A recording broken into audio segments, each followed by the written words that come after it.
So we're going to be delving into a set of new series with Sparks and Blues, and this series will focus on relationships.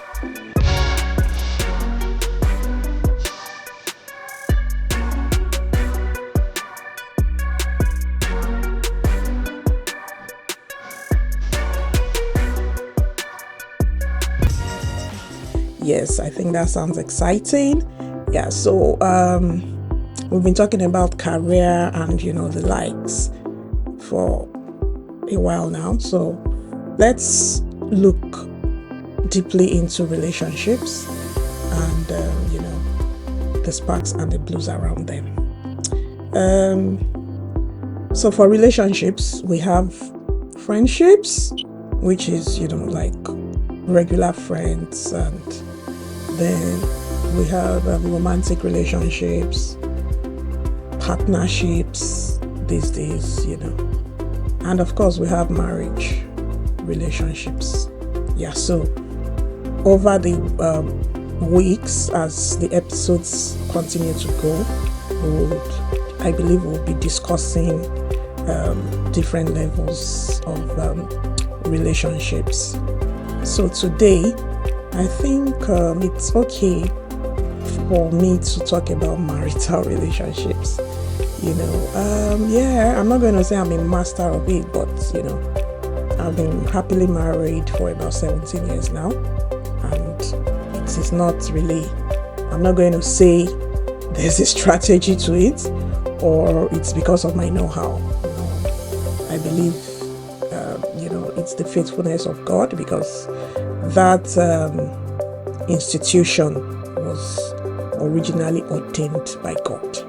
It's an institution I believe strongly in, and it has its own sparks and blues, definitely, and it could actually be a lot.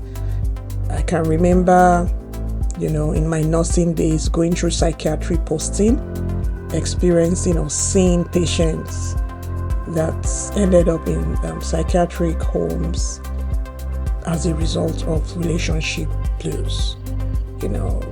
Getting into psychiatric spaces or being under psychiatric medications simply because of relationship issues. So it's a big thing. It's happening. It's in our reality.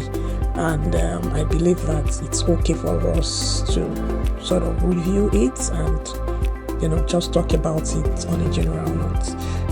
In the weeks ahead, I would also try to bring in some other experienced people to share their views. And then you can follow us on our social media handles to also share your views, as we'll be running some threads. You can give your comments about how you feel as well. And as Sparks and Blues, you can actually share your stories with us.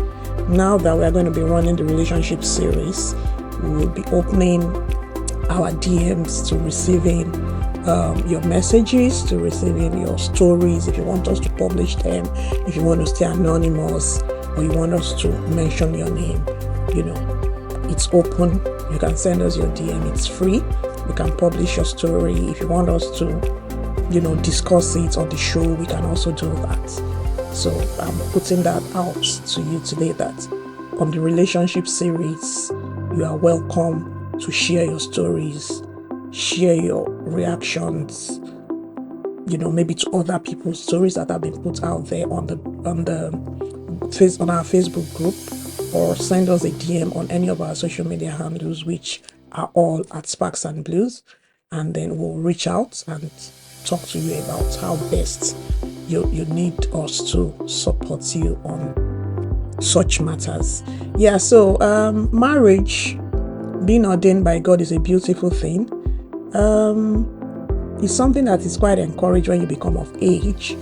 But then again, for me, what I'm going to be talking about will be my own point of view, and I'm not going to say it's 100% standard, because we are all different in our various ways. We have our various belief systems. However, I'm going to speak from my own point of view and from my own experience, and I believe that somebody is probably going to be helped by what I'll be talking about today. So yes, I believe that it's important for both male and female to be very strategic when it comes to taking marital decisions. At some point, reviewing life matters, life issues, I began to realize that it seems like the male species are more tilted towards knowing what they want when it comes to taking marital decisions as compared to most of us female. This is not me generalizing. This is just, things that I sort of have seen. This euphoric feeling that comes with, relationships, the butterflies and all of that.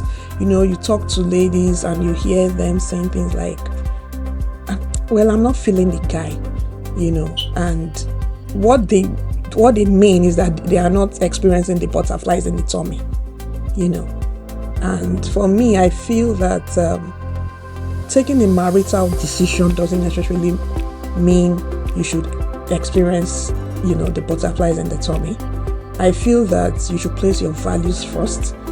You should know what you want from a male figure that you intend to spend the rest of your life with, that you intend to respect, that you intend to partner with on big matters, on life issues.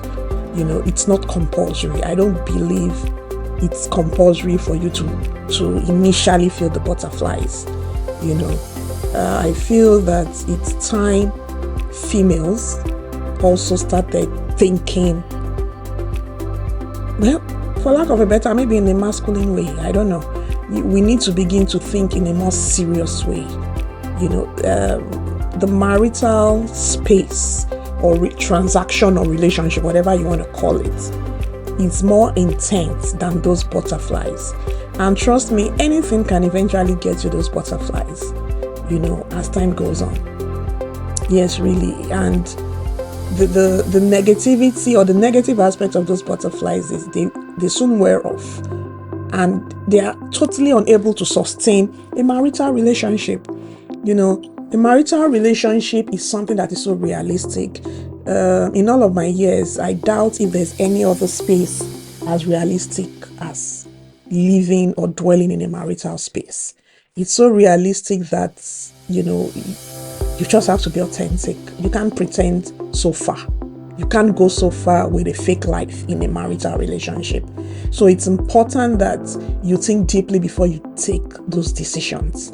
It's important that you are accepting to partner on a lifelong decision with that male figure that you can respect, that you value, that you see as someone who is qualified to, I don't know, maybe should I say supervise you?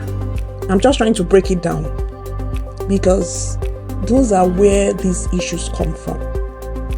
When you begin to feel as though, what's this one saying? Because the troubled waters will come, the blue moments will come. They could be so hectic, they could be enormous, they would come along. And when they are being addressed, things could begin to fall apart. If indeed you have not seen or you do not see the one you have chosen as someone qualified to supervise you. It becomes difficult to take instructions or even take advice. Don't let me even say instructions. We're in 2024, so it might not sit well with some people, but then it's the reality. It's also very important also for the male species to know that having those butterflies or having those aesthetics around, a female is not enough to sustain a marital relationship. It's important that you are settling for that female species who is carrying the values that are most important on your list, who has those values that you want to see manifest in your reality, that you want to see manifest when your family begins to expand by the grace of God. So for the male species too, it's important that you don't get carried away by aesthetics, by the looks or by those butterflies. Whatever you know that you require to give you that peace of mind, to give you happiness, is what you should place as priority. I also believe that there's really no perfect partner, spouse, or husband or wife. I believe in that so much. So, in one particular individual, if you ever think that you would get 100% of what your dreams are or your wishes are, I strongly doubt, if that's possible. And those are some of the things that brings about, maybe infidelity or cheating, because you probably like or need or want 5 key things, and then somebody has 3. You agree to marry them and you are unable to compromise, and then you need somebody else that has those 2 to come into the picture. It could happen for both male or female, and of course it's strongly discouraged. It's not something you want to find yourself doing. I also believe that marriage is a big, massive compromise. You need to have that capacity to let go of a lot of things to make it work on both sides. Really, it's a compromise because certain things you need to let go. Your partner may not want them. Same on the other side. That is what would enable you work together as a team. The struggles are real. The reality is intense. It's a whole lot, and it's important that you are psychologically prepared, you are mentally ready, so that the blue moments in a marital relationship do not blow you away. Yes, we've seen the likes of Bill Gates. I think they left each other after 27 years or thereabouts. Yes, it's happening, it's possible, but then I also want to agree that there could be a lot of other information that every one of us probably do not have. Well, we don't know. But it doesn't mean that marriages don't break even after 40 years. That's not the point.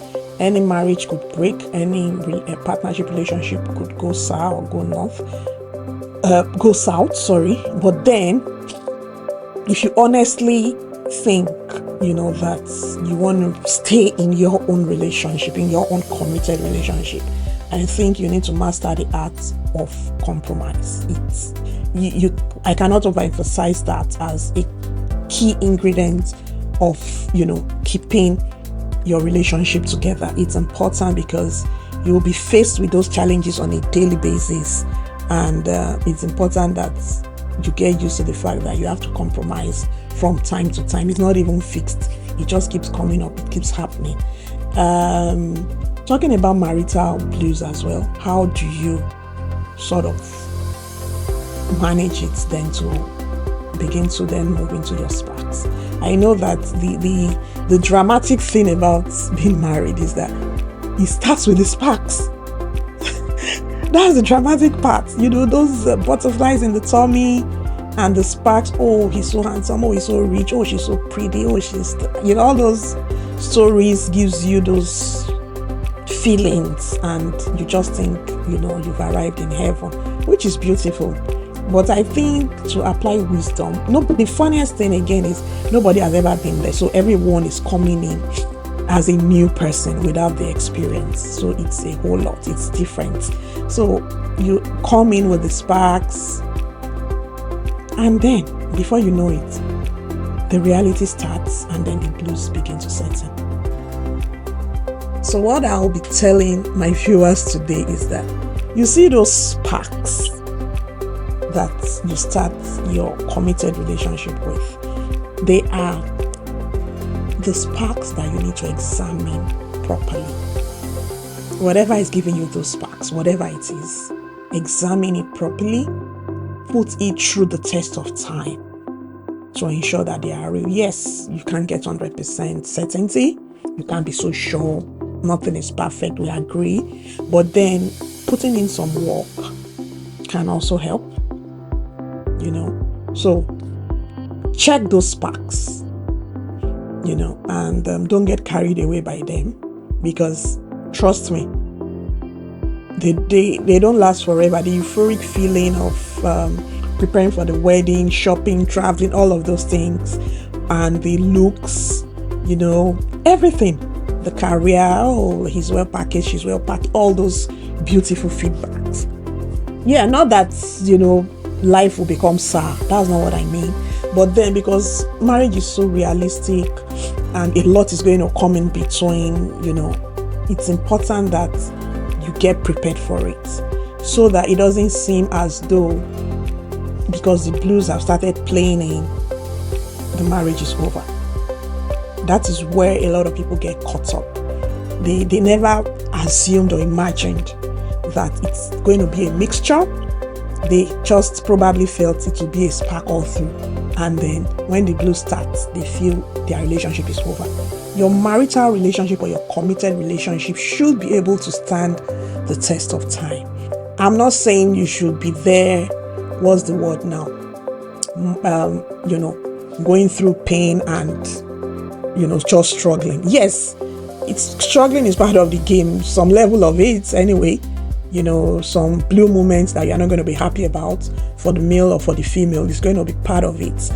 And it's important that you ensure that whatever blue moments you experience has the larger element of being healthy in it. If it's beginning to affect your health, then it calls for concern. And that is not what I'm talking about now.